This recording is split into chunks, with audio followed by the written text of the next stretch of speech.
Welcome to Infography. Hello students, आज की video में हम सॉल्व करेंगे SSC maths chapter first real numbers की थर्ड एक्सरसाइज 1.3। एक्सरसाइज 1.2 एंड 1.1 हमने ऑलरेडी इंट्रोडक्शन वीडियो के साथ में पहले सॉल्व करी है। अगर आपने पहले वो नहीं देखा तो जाकर वो देख लीजिए, क्योंकि अगर आप वो देख ले तो आपको आज की वीडियो बहुत अच्छे से समझ में आएगी। अब बढ़ते हैं वीडियो की तरफ, एक्सरसाइज की तरफ। तो फर्स्ट क्वेश्चन हमारा इस एक्सरसाइज में है, write the following rational numbers in the decimal form and also state which are terminating and which are non terminating repeating decimals. Terminating and non terminating repeating decimals क्या होते हैं वो हमने already पिछली वीडियो में समझा था। अगर आपने पिछली वीडियो नहीं देखी तो जाके पहले इंट्रोडक्शन वीडियो देख लीजिए जिसमें हमने ये समझा था। अब फर्स्ट क्वेश्चन है 3/8। जब आप हमेशा डिवाइड कर रहे हैं तो याद रखिए कि 3 जो न्यूमरेटर हमारा जो होता है वो हमेशा होता है डिविडेंड, एंड जो डिनोमिनेटर जो होता है वो हमेशा डिवाइजर होता है। अब हम इन दोनों को डिवाइड करेंगे तो 3 डिविडेंड हो जाएगा एंड 8 डिवाइजर। अब क्योंकि डिविडेंड यहाँ पे डिवाइजर से छोटा है तो हम यहाँ पे लगाएंगे पॉइंट एंड 3 के पास लगाएंगे 0। अब 8 के टेबल में 30 तो नहीं आता, तो क्लोज वैल्यू क्या आ जाएगी, 8 3 ज़ा 24, रिमाइंडर आ गया 6।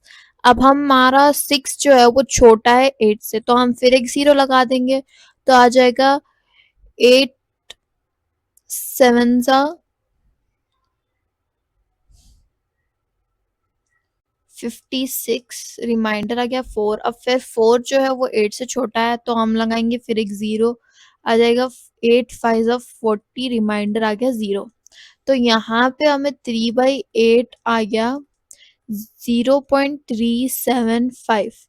ये हो गया एक टर्मिनेटिंग डेसिमल।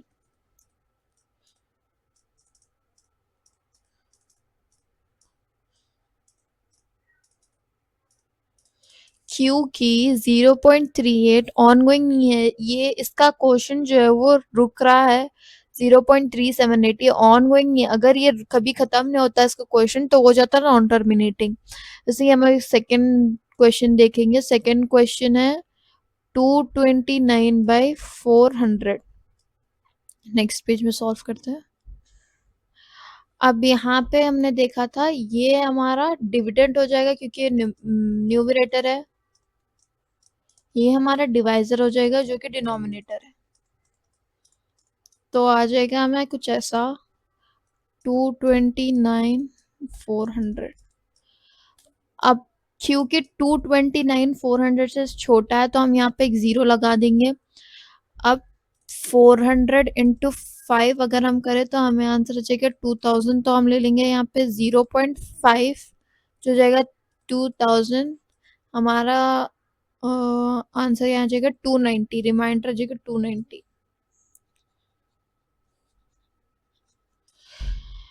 अब क्योंकि 290 फिर 400 से छोटा है हम यहाँ पे फिर एक 0 लगाएंगे, तो आ गया हमें 2900। अब हम मल्टीप्लाई करेंगे 400 को 7 से,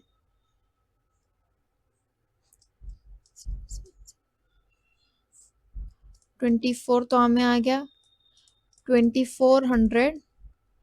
अब रिमाइंडर आ जाएगा, सॉरी 2800 आएगा, तो रिमाइंडर आ जाएगा 100 आ जाएगा। अब फिर हम एक 0 लगाएंगे क्योंकि 100 400 से छोटा हो जाएगा। अब हम करेंगे 400 इंटू 2 हो जाएगा 800, तो हमें यहाँ आ जाएगा 800 एंड रिमाइंडर आएगा 200। फिर एक 0 लगाएंगे क्योंकि 200 400 से छोटा है। अगर हम फिर एक 0 लगाए तो हम ले लेंगे 5 यहाँ पे 2 लिया था 2000 एंड रिमाइंडर आ जाएगा 0। तो यहाँ पे हमें वैल्यू क्या आ गई, 229/400 की वैल्यू हमें आ गई यहाँ पे 0.5725, जो कि टर्मिनेटिंग है क्योंकि इसका भी क्वेश्चन रुक जा रहा है, आगे नहीं बढ़ रहा। नेक्स्ट हमारा थर्ड क्वेश्चन है 4 1/5 ये एक मिक्स्ड फ्रैक्शन है। मिक्स्ड फ्रैक्शन हम यूजुअली कैसे सॉल्व करते हैं, पहले हम डिनोमिनेटर को 4 से मल्टीप्लाई करेंगे, फिर ऐड करेंगे न्यूमरेटर से। तो ये जाएगा 5 4 20 प्लस 1 21/5। अब यहाँ पे ये हो जाएगा हमारा डिविडेंड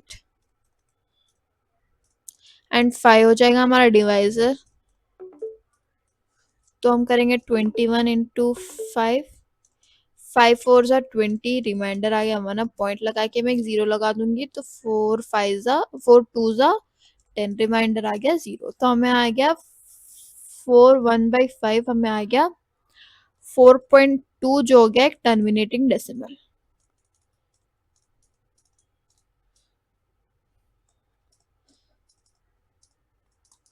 नेक्स्ट हमारा फोर्थ क्वेश्चन है यहाँ पे 2/11। 2/11 को हम सॉल्व करेंगे। 2 हो जाएगा हमारा डिविडेंड, तो हम इसे ले लेंगे अंदर, एंड 11 हो गया हमारा डिवाइजर, तो हम इसे ले लेंगे बाहर। अब क्योंकि 2 11 से छोटा है, हम जीरो लगाएंगे एंड पॉइंट लगाएंगे। अब 11 के टेबल में 20 तो नहीं आता, तो हम 11 1 ज़ा 11 ले लेंगे, रिमाइंडर आ जाएगा 9। तो नेक्स्ट हम फिर एक जीरो लगाएंगे क्योंकि 9 जो है 11 से छोटा हो गया। अब 8 सा 88। अब अगर हम इन्हें माइनस करें तो हमें आंसर आ जाएगा 2। फिर अगेन हम एक जीरो लगाएंगे क्योंकि 2 11 से छोटा हो गया। फिर 11 1 सा 11 आ गया, हमें रिमाइंडर 9। फिर एक जीरो लगाएंगे क्योंकि 9 11 से छोटा आ गया, तो हमें फिर आ जाएगा 8 सा 88, रिमाइंडर आ गया 2। ये ऐसे ही जाते जाएगा, रिमाइंडर जो है वो 2 आएगा, फिर जो है 9 आएगा, फिर 2 आएगा, फिर 9 आएगा। हमें आंसर 0.181818 आते जाएगा। तो हमारा आंसर यहाँ पे क्या हो गया 0.181818। हम इसे लिख सकते हैं 0.18 बार। बार मतलब ये नंबर रिपीट हो रहा है, तो यहाँ पे 0.18 बार हो गया नॉन टर्मिनेटिंग डेसिमल, क्योंकि यहाँ पे 18 खत्म नहीं हो रहा, 18 जा रहा है एंड रिमाइंडर में जीरो नहीं आ रहा। तो यहाँ पे ये हो जाएगा non terminating decimal, non terminating and repeating decimal. Repeating क्यों हम कह रहे हैं इसे, क्योंकि यहाँ पे सेम नंबर रिपीट हो रहा है, 18 ही रिपीट हो रहा है। अगर हमें डिफरेंट वैल्यूज आती जैसे 1 2 3 4 5 ऐसे चेंज होते नंबर्स, अगर हमें आता आंसर यहाँ पे 0.1 2 3 4 5 6, तो यहाँ पे जो है इसे हम कहते हैं जाते जाता अगर, तो हम इसे कहेंगे non terminating non repeating decimal. But यहाँ पे है हमारे पास सेम नंबर रिपीट हो रहा था, हम इसे कहेंगे non terminating repeating decimal. Next fifth question है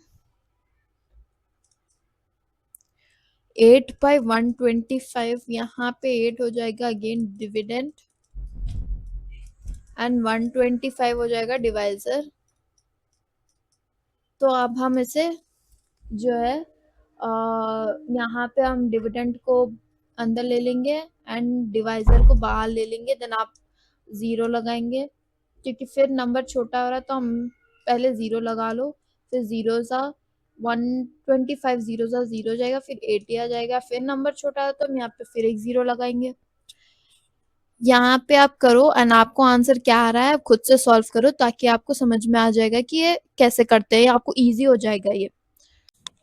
अब हमारा सेकेंड क्वेश्चन है without performing division state whether the following rational numbers will have a terminating decimal form और a non terminating repeating decimal form. अब यहाँ पे क्या क्या क्या कहा क्या कह रहे हैं यहाँ पे कि बिना डिवीजन करे हमें जो है, बिना डिवीजन करे हमें फाइंड करना है कि ये टर्मिनेटिंग है या नॉन टर्मिनेटिंग रिपीटिंग डेसिमल है।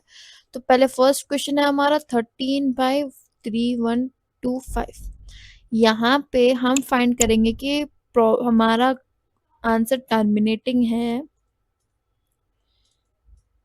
अगर अगर हम इसका प्राइम फैक्टराइजेशन करें तो हमें आंसर आना चाहिए 2 power n into 5 power n के फॉर्म में। तो हमारा आंसर हो जाएगा एक टर्मिनेटिंग आंसर। तो अब यहाँ पे 3125 का अगर मैं प्राइम फैक्टराइजेशन करूं तो हमें आ जाएगा 5 6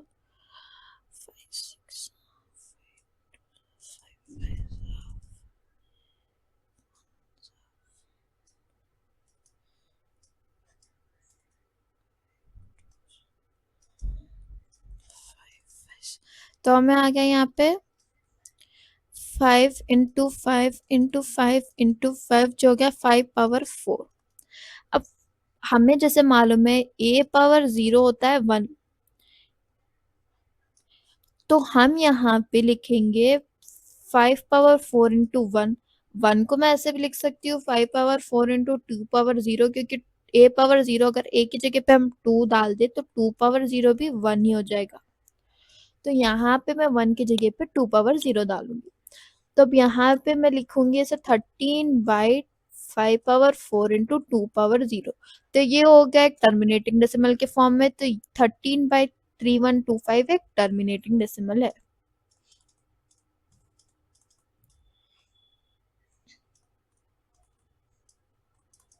नेक्स्ट क्वेश्चन,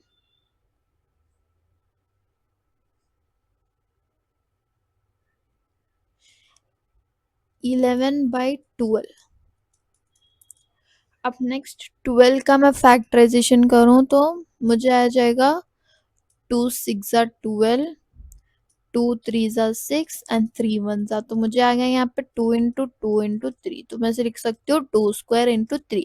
यहाँ पे हमें आ गया 11/2² × 3। अब ये जो है ये 5⁴n × 5⁴m के फॉर्म में नहीं है, तो ये क्या होगा, एक non terminating decimal, non terminating decimal, non terminating repeating decimal.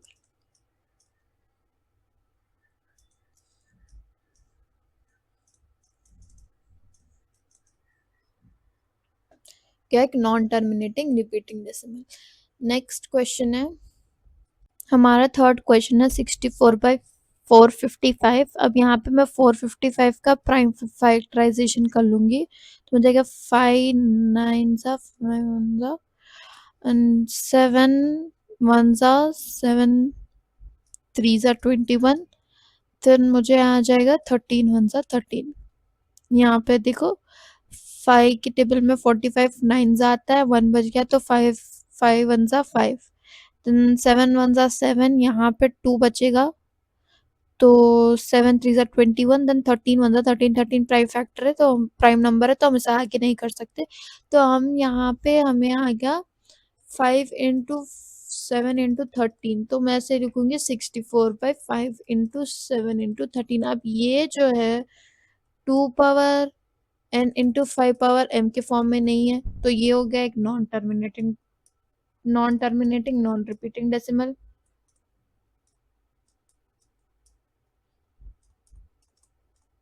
Non terminating repeating decimal, sorry. अब हम इसे non terminating non repeating decimal क्यों नहीं कह रहे, इसीलिए क्योंकि ये p/q फॉर्म में है। p/q फॉर्म मतलब ये रेशनल नंबर है। अगर रेशनल नंबर है ये, अगर ये नंबर जो है p/q फॉर्म में नहीं होता एंड गॉन जाते जाता तो हम कह सकते थे ये नॉन टर्मिनेटिंग नॉन रिपीटिंग। अब नॉन टर्मिनेटिंग नॉन रिपीटिंग यानी इरेशनल नंबर, क्योंकि ये p/q फॉर्म में तो हम ये नहीं कह सकते कि एक इरेशनल नंबर है, एक रेशनल नंबर हो गया, तो ये हो जाएगा non terminating repeating decimal only. Non repeating नहीं होगा, क्योंकि अगर हम नॉन रिपीटिंग कहें तो ये एक ये एक रेशनल नंबर हो जाएगा, जो कि ये रेशनल नहीं है, इरेशनल नंबर हो जाएगा, सॉरी, तो ये इरेशनल नहीं है। नेक्स्ट क्वेश्चन यहाँ पे है 15/1600। 1600 का प्राइम फैक्टराइजेशन में कर लूंगी। 1600 2 2 8 800, 2 4 400, 200, 100, 50, 25, 5 5। तो मुझे यहाँ पे आ गया 600 का 2 × 2 × 2 × 2 × 2 × 2 × 5। तो मैं ऐसे लिखूंगी 2⁶ × 5⁴1। तो ये हो जाएगा 15/2⁶ × 5⁴1। अब ये 2⁴n × 5⁴m के फॉर्म में है, तो मैं ये कह सकती हूँ कि ये एक टर्मिनेटिंग डेसिमल है।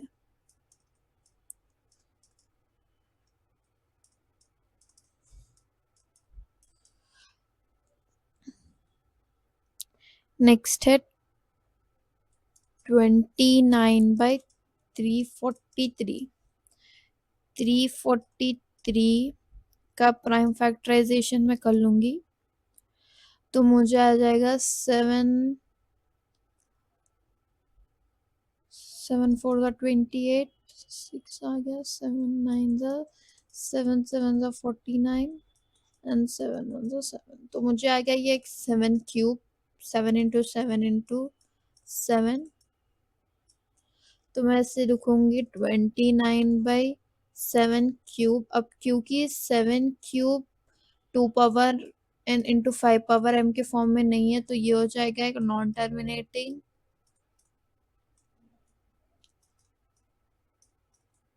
Repeating decimal.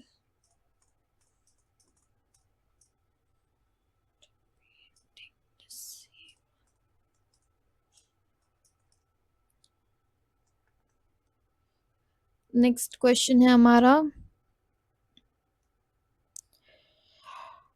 23/2 cube × 5 square. अब ये cube already 2 power n × 5 power m के फॉर्म में है तो मतलब क्या है इसका, ये ऑलरेडी एक टर्मिनेटिंग डेसिमल है। इजी था ये। नेक्स्ट क्वेश्चन है 129/2 × 5 पावर 7 × 7 पावर 5।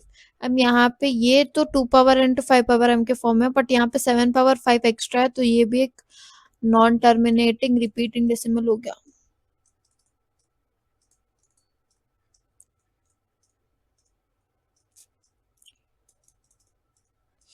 नेक्स्ट क्वेश्चन है 8th क्वेश्चन नहीं है हमारा, 7th है, 6th। 8th क्वेश्चन है 9/15। 15 का फैक्टराइजेशन अगर मैं करूँ तो 5 3 3 1 तो यहाँ पे आ जाएगा 9/5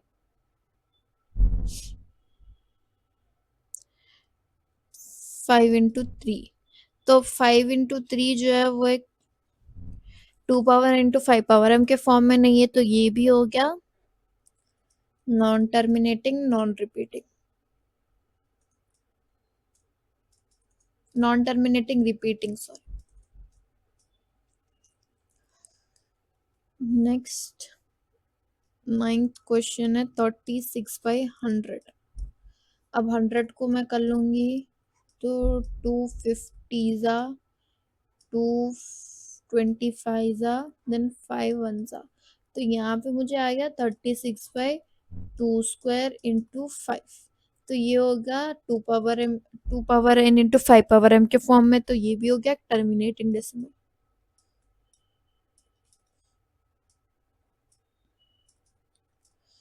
नेक्स्ट 10th क्वेश्चन है 77/210। इसे आप खुद से सॉल्व करें तो आपको अच्छे से समझ में आ जाएगा।